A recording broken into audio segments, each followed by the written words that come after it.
오늘은 더 감사한 것은 이제 저희들이 지난 7일부터 9일까지 안전하게 또 육지 선교여행을 다녀올 수 있어 감사하고요. 제가 오늘 유아실을 보니까 더 감사한 것은 우리 교회 유치부 학생이 3명입니다. 그런데 3명이 다 나왔어요. 그래서 너무나 감사하다 그런 생각이 좀 들었습니다.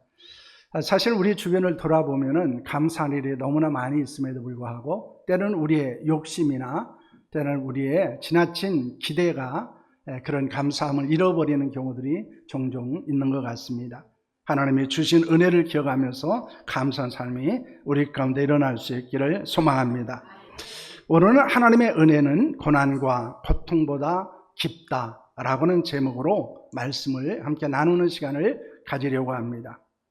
이 폴 트루니에라고는 사람이 있습니다.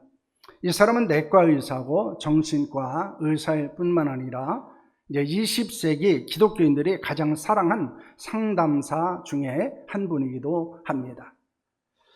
그가 의술과 인간이해 그리고 신앙이 결합되어졌을 때 진정한 치유가 일어난다라고 하는 그 인격의학이라는 것을 주창한 사람입니다. 예전에는 단순히 의술로만 몸을 고친다고 생각했는데 그것이 아니고 이제 진정한 인간을 치유하는 길은 의술뿐만 아니라 사람을 이해해야 되고 또한 그곳에 신앙이라는 것이 결합되어졌을 때 온전한 치유가 일어난다라고 말하고 있습니다. 그의 책 고통보다 기쁨이라고 하는 책이 있습니다. 제가 요즘에 그 책을 읽었는데요. 그것은 이제 아주 중요한 교훈을 우리에게 주고 있습니다. 고통보다 깊은 것이 무엇인가 하는 것입니다. 그래서 오늘 우리가 함께 말씀을 나누고자 하는 것은 바로 그 고통을 창조선과 연결시키면서 그가 고난과 고통 속에서 어떤 반응을 보이느냐에 따라서 그 고통과 그 고난이 우리에게 유익이 됨을 말씀하고 있다는 것입니다.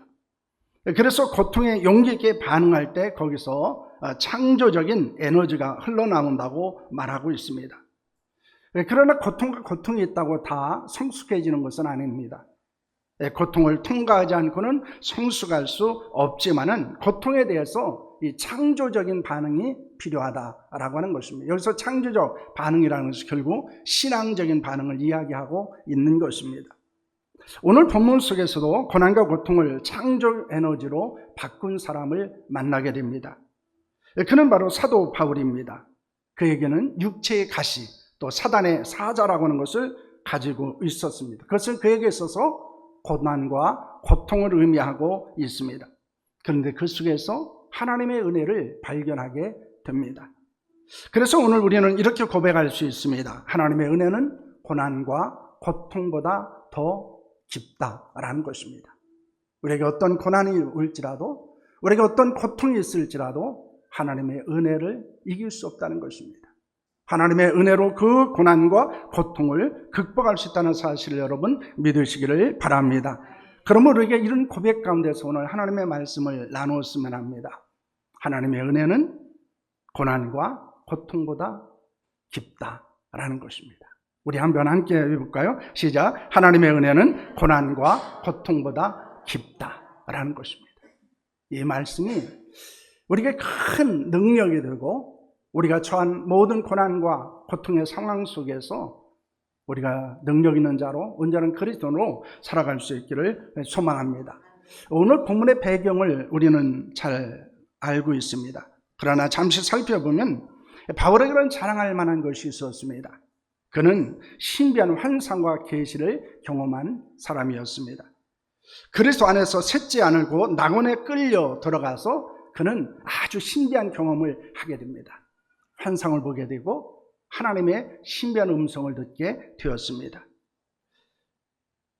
그런데 그 신비한 체험보다 자신의 약함, 즉 육체의 가시를 더 자랑한다라고 말하고 있습니다.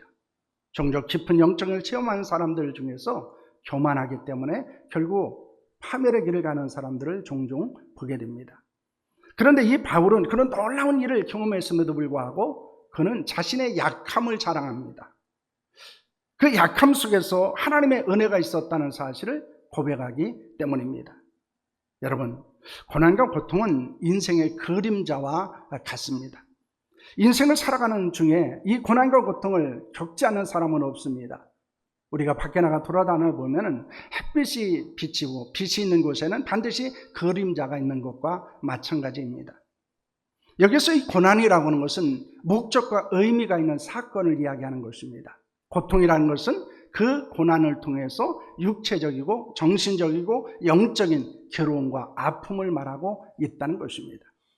그래서 우리는 이 땅에 살아가면서 고난을 겪기도 하고 그 고난 때문에 깊은 괴로움과 슬픔과 아픔을 경험하기도 합니다. 그래서 우리는 마음에 깊은 통증을 느끼며 살아가기도 합니다. 그런데 중요한 것은 고난 자체가 아니라 거기에 대한 우리의 반응이라는 것입니다.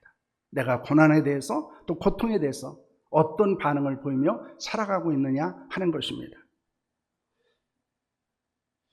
어떻게 반응하냐? 그것은요, 우리의 선택입니다. 여러분, 고난과 고통을 우리가 선택할 수 있는 것이 아닙니다. 우리가 아무리 조심한다 하더라도요, 아무리 주의한다 하더라도요, 아무리 노력한다 하더라도 우리에게는 고난이 올 수도 있고 고난을 인해서 아픔을 경험할 수 있기 때문입니다. 그러나 그 선택의 순간에 바로 하나님의 은혜가 우리에게 임한다는 것입니다. 오늘 바울이 경험한 그 은혜를 함께 나누었으면 합니다. 우리에게 그 은혜로 고난과 고통을 이길 수 있는 역사가 일어나기를 소망합니다. 그렇다면 고난과 고통에 대한 하나님의 은혜는 무엇인가 하는 것입니다. 첫째는 고난은 교만하지 않게 하시는 겸손의 은혜라는 것입니다. 오늘 7절 말씀을 보시길 바랍니다. 함께합니다. 여러 계시를 받은 것이 지극히 크므로 너무 자만하지 않게 하시려고 내 육체에 가시고 사단의 사자를 주셨으니 이는 나를 쳐서 너무 자만하지 않게 하려 하심이라 라고는 말씀을 하고 있습니다. 하나님은 놀라운 환상과 계시를 경험한 바울을 교만하지 않게 하시려고 그에게 육체의 가시를 주셨다라고 말씀하고 있습니다. 육체의 가시가 무엇인지 성경에 나타나지 않습니다. 그런데 학자들은 그에게 안질과 간질이 있었다 이렇게 이야기를 하고 있습니다. 그런데 놀라운 것은 그가 안질과 간질을 겪게 된 것은 언제였습니까? 바울이 다메섹 도상에서 예수를 만날 때 강한 빛을 보게 됩니다. 그리고 쓰러집니다. 한동안 아무것도 볼 수 없었습니다. 그래서 학자들은 그가 하나님의 은혜를 깊이 경험했을 때, 예수 그리스도를 만났을 때, 하나님의 놀라운 은혜가 충만했을 때, 그때 그에게 육체의 가시가 생겼다고 이야기하고 있습니다. 그때 생긴 육체의 약함이 평생 고통이 되었을 가능성이 있다는 것입니다. 그런데 놀랍게도 바울은 그 약함 때문에 무엇을 할 수 있었습니까? 갈라디아서 4장 13절과 14절 말씀입니다. 함께합니다. 내가 처음에 육체의 약함으로 말미암아 너에게 복음을 전하는 것을 너희가 아는 바라. 너희를 시험하는 것이 내 육체에 있으되 이것을 너희가 업신여기지도 아니하며 버리지도 아니하고 오직 나를 하나님의 천사와 같이 또는 그리스도 예수와 같이 영접하였도다 라는 말씀을 하고 있습니다. 여러분, 그가 복음을 전하게 된 것은 무엇 때문이라고 말합니까? 자신의 약함 때문이라고 말합니다. 이것은 그가 가지고 있었던 육체의 가시가 오히려 복음을 전하는데 이유가 되고 그리고 원인이 되었다는 것을 말씀하고 있는 것입니다. 여러분, 그리고 뿐만 아니라 그 연약함은 사람들에게 걸림돌이 될 수도 있는 것이었습니다. 한번 생각해 보십시오. 설교를 하다가 넘어지기도 하고요. 항상 눈에서는 진물이 나는 그런 모습을 보면서 그들이 그 복음을 받아들인다는 것은 쉽지 않았을 것입니다. 아마 바울은 많은 사람을 고쳤습니다. 많은 사람에게는 귀신을 내어 쫓았습니다. 많은 사람을 온전케 했습니다. 그런데 자신은 계속해서 눈에서 진물이 나고 수시로 넘어지는 이런 모습을 가지고 있었다는 것입니다. 그런데 갈라디아 교회 성도들은 그런 바울을 업신여기지 않았습니다. 그를 버리지도 않았습니다. 오히려 하나님의 천사처럼 그리스도 예수처럼 그를 영접했다라고 말합니다. 여기서 우리가 주는 놀라운 교훈이 있습니다. 완벽해야, 건강해야, 흠이 없어야 하나님의 일을 하는 것이 아니라는 것입니다. 때로는 완벽하지 않은 사람도 하나님의 일을 할 수 있는 것이고, 그런 사람도 존중해야 되고 그들과 함께 사역해야 되고, 그런 사람들과 함께 하나님의 거룩한 역사를 이루어가야 된다는 사실을 보여주고 있습니다. 아니, 어쩌면 연약한 사람이, 부족한 사람이 하나님을 위해서 헌신하게 될 때 사람들을 더 큰 감동을 얻게 될 것입니다. 여러분도 연약하고 부족하지만은 하나님을 위해서 헌신한 거룩한 삶이 살아갈 수 있기를 소망합니다. 이 가시는 바울을 겸손하게 만들었습니다. 하나님을 의지하게 만들었고요, 하나님 앞에 기도하게 했다는 것입니다. 여러분, 우리에게도 육체의 가시가 있습니다. 그것은 때로는 질병일 수 있죠. 사람들과의 갈등일 수 있습니다. 재정적인 어려움일 수도 있습니다. 하지만 그 가시가 우리를 겸손하게 하는 은혜이라는 것입니다. 우리의 교만을 낮추기도 하고요, 하나님께 나아가 기도할 수 있는 기회를 만드는 것이기도 합니다. 가시 없는 장미가 없듯이 겸손 없는 은혜는 존재하지 않습니다. 그래서 하나님은 우리에게 육체의 가시를 주신 것입니다. 내가 이것만 없다면, 내가 이런 고난만 오지 않는다면, 이런 고통이 없다면 라고 생각할 때 하나님은 그 육체의 가시를 통해서 우리를 낮추십니다. 우리를 겸손하게 하십니다. 하나님께 기도하게 하십니다. 하나님을 의지하게 하신다는 것입니다. 그것이 은혜라는 것입니다. 우리는 살아가면서 내가 이것 없으면 좀 더 행복할 것 같고, 이것 없으면 더 자유로울 것 같고요, 이것이 없으면 내가 좀 더 힘있게 살아갈 것 같은 생각을 할 때가 있습니다. 그런데 중요한 것은 그것이 있기 때문에 하나님을 믿는 거예요. 그것이 있기 때문에 기도하는 것입니다. 그것이 있기 때문에 오늘도 하나님을 예배하는 줄로 믿으시기를 바랍니다. 그래서 육체의 가시는 우리에게 은혜라는 사실을, 우리를 겸손하게 한다는 사실을 믿으시기를 바랍니다. 두 번째는 하나님의 은혜는 약함을 온전케 하는 능력의 은혜라는 것입니다. 오늘 9절 말씀을 보시기를 바랍니다. 우리 함께 하겠습니다. 시작. 나에게 이르시기를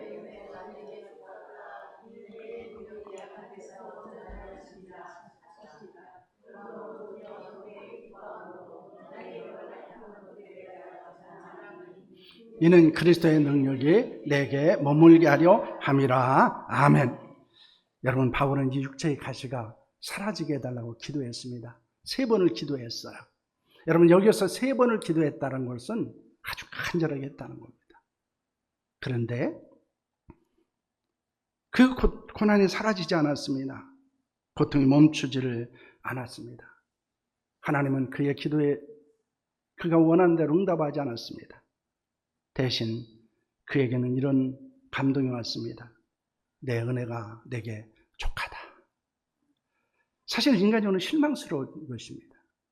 내가 그렇게 간절하게 이 육체의 가시가, 고난과 고통이 사라지기를 기도했는데 하나님은 내 은혜가 내게 족하도다 말씀합니다. 그 말은 지금 내가 가진 은혜로 충분하다라는 것입니다. 지금 내가 가진 그 상태가 너에게는 최상이다 라고 말씀하신 겁니다. 하나님은 그의 고난을 제거하지 않으셨습니다. 대신 그 고난을 견딜 수 있는 은혜를 주셨다는 것입니다. 왜냐하면 그 약함의 자리에서 하나님의 능력이 머물기 때문입니다. 우리의 가장 약한 부분, 그곳에 하나님의 은혜가 있다는 사실을 여러분 믿으시기를 바랍니다. 베드로전서 5장 10절은 우리에게 이렇게 말씀하고 있습니다. 함께합니다. 모든 은혜의 하나님 곧 그리스도 안에서 너희를 부르신 자기의 영원한 영광에 들어가게 하시니가 잠깐 고난당한 너희를 친히 온전하게 하시며 굳건하게 하시며 강하게 하시며 더를 견고하게 하시려다 라는 말씀을 하고 있습니다. 고난은 하나님이 우리를 부수려는 것이 아닙니다. 우리를 파멸에 이르게 하려는 것이 아닙니다. 고난은 우리를 온전하게 합니다. 견고하게 합니다. 강하게 합니다. 우리의 믿음의 기초를 더 든든하게 세운다는 것입니다. 그렇기 때문에 이 고난이라고 하는 것은, 고통은 하나님의 연단의 과정이라는 것입니다. 하나님의 은혜는 때로는 고난과 고통을 없애주는 것이 아니라 고난 속에서 우리와 함께 걸어주시는 것입니다.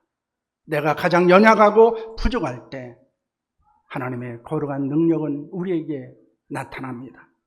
하나님의 은혜는 모자라면 충분함으로 우리에게 임하는 줄로 믿으시기를 바랍니다. 우리는 고난과 고통을 겪을 때 족한 은혜를 주시는 하나님을 바라봐야 합니다. 그 고난과 고통이 아니고 그 속에서 은혜를 베푸시는 하나님을 바라볼 수 있는 믿음의 눈이 열릴 수 있기를 소망합니다. 그는 우리의 약함 속에서 능력을 주시는 하나님의 은혜를 경험할 수 있는 줄로 믿습니다. 세 번째로 하나님의 은혜는 고통을 기쁨으로 바꿔주시는 환희의 은혜입니다. 여러분 10절 말씀을 보겠습니다. 함께합니다. 그러므로 내가 그리스도를 위하여 약한 것들과 능력과 궁핍과 박해와 곤고를 기뻐하노니 이는 내가 약한 그때의 강함이라 하시며 이를 견고케 하려 하시리다 라는 말씀을 하고 있습니다. 여러분 고통과 고난보다 깊은 하나님의 은혜를 깨달은 바울은 이제는 전혀 다른 태도를 보이게 됩니다. 그는 더 이상 고난 때문에 고통 때문에 슬퍼하지 않습니다. 절망하지 않습니다. 오히려 그는 기뻐한다고 고백하고 있습니다. 그는 고통이 기쁨으로 수치가 자랑으로 바뀌어진 것을 우리는 볼 수 있습니다. 왜냐하면 약한 그때가 바로 강한 순간이라는 것을 깨달을 수 있었기 때문입니다. 은혜는 단순히 우리의 환경이나 상황을 변화시키는 것이 아닙니다. 우리의 내면의 변화를 일으키는 겁니다. 그래서 은혜는 상황과 환경도 바꿔주시기도 하지만 근본적으로는 그 상황과 환경을 바라보고 고난과 고통 속에서 내가 어떤 반응을 보이느냐라고는 내 내면을, 내 자신을 변화시키는 것이 은혜라는 것입니다. 고난을 피할 수 없는 현실로 인정하고 그 속에서 역사하시는 그리스도를 만나게 될 때 우리는 고통의 한가운데서도 감사할 수 있습니다. 그리고 기도할 수 있습니다. 그것은 단순한 긍정이 아니라 고난을 초월하는 영적인 환희, 큰 기쁨이라는 것입니다. 로마서 5장 8절은 우리에게 이런 말씀을 하고 있습니다. 환난은 인내를, 인내는 연단을, 연단은 소망을 이룬다 라고 말씀하고 있습니다. 깊은 고난은 깊은 영적 통찰력을 낳습니다. 우리가 고난이 깊을수록 우리는 하나님의 은혜를 깊이 묵상하게 됩니다. 그리고 우리의 인생에 대해서 깊은 통찰력을 갖게 됩니다. 내가 하나님 앞에서 어떤 모습으로 살아가고 있는지, 하나님과의 관계가 어떤 것인지, 내가 어떻게 이 고난과 고통 속에서 하나님의 은혜를 기억하고 그 은혜 속에서 내가 어떻게 반응해야 되는지를 알게 된다는 것입니다. 여러분, 고난은 피할 수 없지만은 고난의 의미는 우리가 선택할 수 있습니다. 이 고난의 의미가 무엇인지를 우리는 선택할 수 있어요. 그 고난의 의미, 그것은 어떤 사람들은 그 고난이 오면은, 고난과 고통이 있으면은 좌절과 절망을 선택하고 침체와 그리고 자기 인생을 파괴하는 쪽으로 그것을 보게 됩니다. 그래서 고난과 고통을 겪으면은 어떤 사람은 인생을 포기하기도 합니다. 반면에 어떤 사람은 그 속에서 소망과 확신을 선택합니다. 희망을 선택합니다. 그리고 더 성장하고 온전해지는 것을 볼 수 있다는 것입니다. 하나님이 우리에게 고난과 고통을 주시는 이유는 어디 있을까요? 그것은 우리가 침체와 파괴적인 삶을 살라는 것이 아닙니다. 하나님이 우리를 성장시키기 위한 것이고 더 온전케 하시는 뜻이 있다는 사실을 여러분 믿으시기를 바랍니다. 우리에게는 고난이 사라지지도 않아도 됩니다. 그래서 그렇게 중요한 게 아니에요.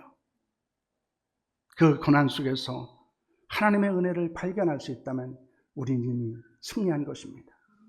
고난과 고통이 아무리 힘든다 할지라도 그 속에서 하나님의 은혜가 있다는 사실을 발견하는 것이 우리의 큰 능력입니다. 고난 중에도 은혜를 주시는 하나님 때문에 진정으로 기뻐하고 감사하는 여러분들이 될 수 있기를 소망합니다. 사랑하는 성도 여러분, 우리는 하나님의 은혜는 고난보다 고통보다 깊다는 사실을 함께 생각했습니다. 고난과 고통은 인생의 필수적인 것입니다. 반드시 일어납니다. 피할 수 없습니다. 하지만 그 고난 속에서 절망할지 기뻐할지를 우리는 선택할 수 있다는 것입니다. 은혜는 능력입니다. 그 은혜는 우리의 약함을 온전하게 하고 고통을 기쁨으로 바꿔 놓습니다. 바울은 고난 속에서 겸손의 은혜를 경험했습니다. 약함 속에서 능력의 은혜를 경험했습니다. 그리고 그는 고통 속에서 환희의 은혜를 경험했습니다. 그리고 그렇게 고백하고 있습니다. 여러분에게도 그런 은혜가 있기를 축원합니다. 여러분에게 어떤 육체의 가시가 있습니까? 사단의 사자가 있습니까? 그 자리에 하나님의 깊은 은혜가 임한다는 사실을 믿으시기를 바랍니다. 이제 우리의 시선을 고난의 크기에서 하나님의 은혜의 깊이로 두어야 합니다.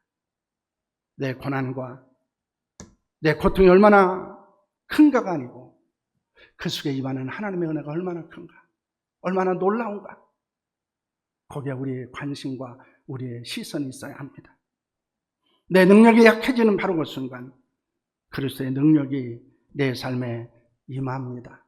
우리는 그것을 믿어야 합니다.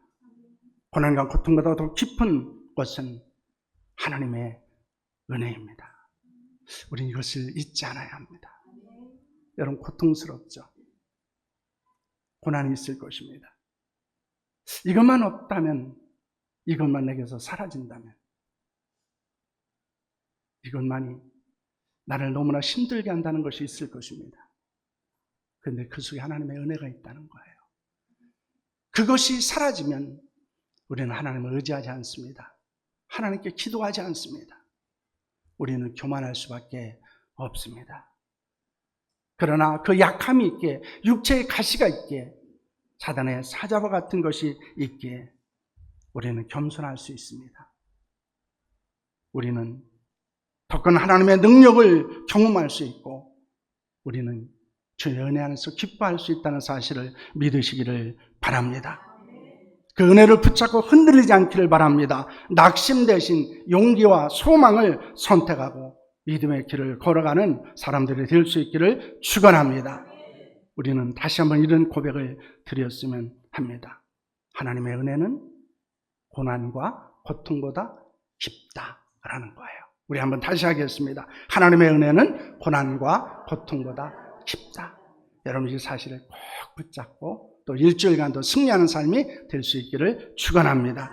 우리 한번 합심 기도를 한번 보도록 하겠습니다. 네, 우리가 이 기도를 읽고 우리가 함께 기도하는 시간을 가지려고 합니다. 여러분의 육체의 가시, 사단의 사자가 무엇인지를 한번 기억하시면서 생각하시면서 이 기도의 내용을 읽어주셨으면 합니다. 그리고 주어는 반주해 주시길 바랍니다. 우리 함께 읽겠습니다. 사랑과 은혜가 풍성하신 하나님의 은혜가 고난과 고통보다 기쁨을 깨닫게 하시니 감사합니다. 바울에게 있던 육체의 가시처럼 우리에게도 있는 육체의 질병, 관계의 갈등, 경제적인 어려움 등 모든 고난과 고통 속에서 겸손의 은혜를 구합니다. 우리의 약함이 사라지기를 간구하지만 내 은혜가 내게 족하도다 하신 말씀처럼 약한 데서 온전하게 되는 능력의 은혜를 경험하게 하옵소서. 고난 속에서도 낙심하지 않고 고통을 기쁨으로 바꾸는 환희의 은혜를 누리게 하옵소서. 고난의 크기가 아닌 은혜의 깊이에 시선을 고정하고 용기와 소망으로 굳건히 설 수 있게 인도하여 주시옵소서. 우리 한번 함께